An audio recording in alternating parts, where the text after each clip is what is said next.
Hey guys, this is Monolith guy. It's been almost 2 months since Xenoblade 3 released. Maybe some of you have been wondering why I'm so quiet. The truth is, I don't know what to say about this game.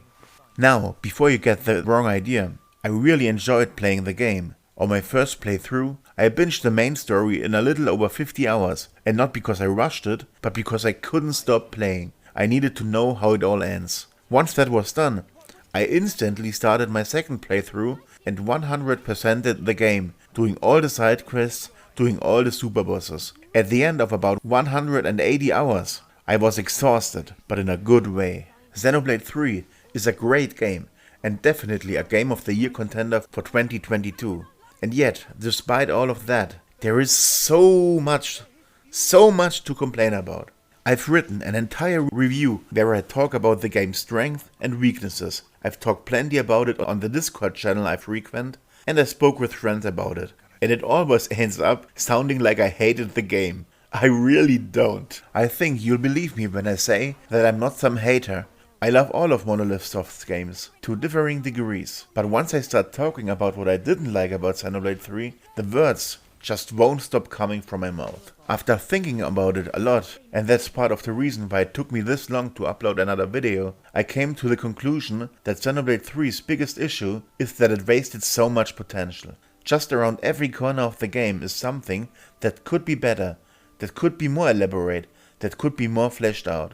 Now, if you want me to give at least some more concrete criticism, it would be these 2 points. For one, it really feels like the budget for the game ran out at some point after Chapter 5. I'm a huge fan of cutscenes in all the Xenoblade games. I even think they're the best industry-wide in how they are presented. But the majority of all the later cutscenes in Xenoblade 3 just look cheap. Cheaply animated airships, barely animated characters, most of the time standing around in almost T-poses, and just a general lack of polish. Take any previous Xenoblade game and the difference is instantly obvious. For 2, there's a tangible hesitation in all the game's script when it comes to properly portraying the brutal, gruesome dark world of Ionios. The game starts out telling us that these people only have 10 years to live, that they spend all their life murdering other people. And that's what made the game so exciting at first. But it starts falling apart the moment Noah tells his party, don't kill them, just knock them down. Ahem. Knocking down trained soldiers that are trying to kill you all of the time just isn't plausible to me. And I couldn't suspend my disbelief here. Then it gets even worse when we reach Valdi, the hero from another colony, who, after trying to kill us, is instantly friendly towards us, as is our party of heroes towards him. And that kind of behavior keeps happening.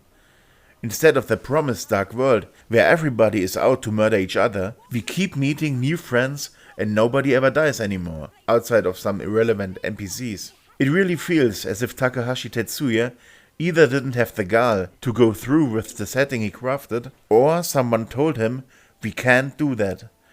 That Takahashi Tetsuya from Xenosaga would have shown us a very different Xenoblade 3, I'm sure about that. And with that I want to come to an end for this video. As you just heard, it's very easy to complain about things, and these were only 2 points among many. But on the upside, Xenoblade 3 does so much well and is a joy to play. It also has some of the most intense cutscenes and incorporates themes that I never expected to see in a Japanese non-Nintendo game. Is it my favorite Xenoblade game? No, it isn't. But when I look at Xenoblade 1, 2 and X, I see it fit right in there. And ultimately, I don't wanna be Mobius. So let's move on and be excited for the future. Bye bye.